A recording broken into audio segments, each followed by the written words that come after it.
Dugaan ada arahan khusus dari partai politik untuk mengeluarkan statement dan sikap penolakan timnas Israel yang berbuntut dibatalkannya Indonesia menjadi tuan rumah Piala Dunia U20 sulit ditampik. Sekjen DPP PDIP Hasto menegaskan sikap kader PDIP termasuk Ganjar dan Koster sudah sesuai dengan arahan Megawati Soekarno Putri. Serangan bertubi-tubi di media sosial terhadap Ganjar dan Wayan Koster, dua kepala daerah kader PDIP, gara-gara menyuarakan protes menolak timnas Israel yang berbuntut dibatalkannya Indonesia sebagai tuan rumah Piala Dunia U20. Setelah serangan netizen ini, PDIP kini sibuk mengklarifikasi. Saat Sekjen DPP PDIP Hasto Kristianto menjelaskan apa alasan Ganjar dan Wayan Koster menolak timnas Israel, ia menyinggung-nyinggung sikap Megawati yang kokoh dan telah diikuti para kadernya. Ibu Mega sudah meletakkan bagaimana berpolitik ini kokoh. Ini yang kemudian juga terjadi, bahwa seluruh kader-kader PD Perjuangan itu bersikap kokoh atas dasar keyakinan, bukan berdiri atas dasar elektoral yang sering kali dipermainkan oleh berbagai tarik-menarik kepentingan. Pak Koster, Pak Ganjar, dan juga kader-kader PD Perjuangan yang lain telah menunjukkan sikapnya yang kokoh secara ideologis. Kami bertindak bukan atas dasar kalkulasi elektoral. Kami bertindak atas keyakinan ideologi yang didukung oleh perintah konstitusi, sejarah, dan juga melihat masa depan. Bahwa ini merupakan hal yang sangat pahit, kami merasakan itu. Kami ikut sedih, kami ikut berduka. Tidak tanggung-tanggung, buntut celotehan Ganjar menolak timnas Israel, padahal hajatan Piala Dunia U20 ini merupakan keinginan Presiden Jokowi, kini Ganjar dituding sebagai antitesis dari Presiden Jokowi. Hasto pun menampik.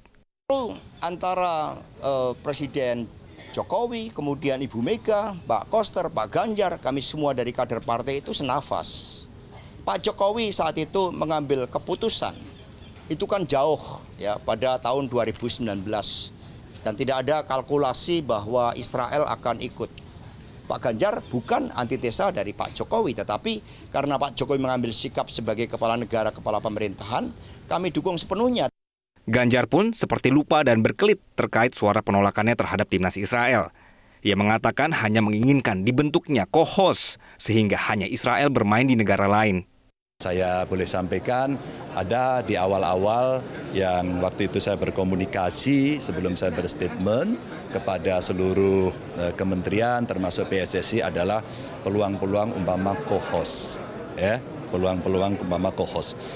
Oh, harus tetap semangat terus. Ini bukan kiamat, kita harus tetap berlatih dan kita harus membangun sepak bola kita dengan serius.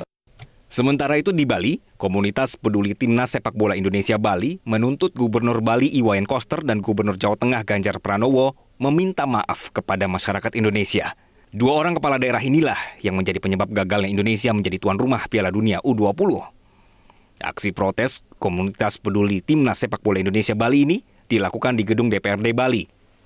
Jika Wayan Koster dan Ganjar Pranowo tidak segera meminta maaf, komunitas ini akan membawa masalah lebih besar untuk mendesak kedua kepala daerah asal PDIP ini meminta maaf.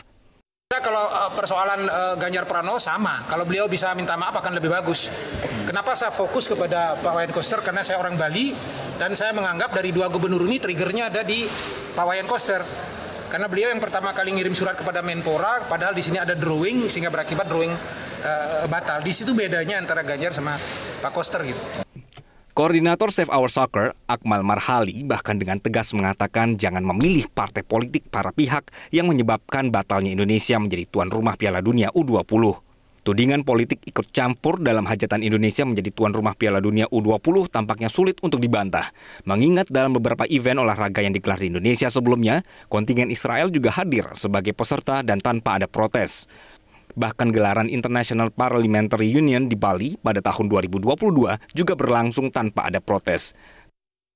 Tim Liputan Media Group Network.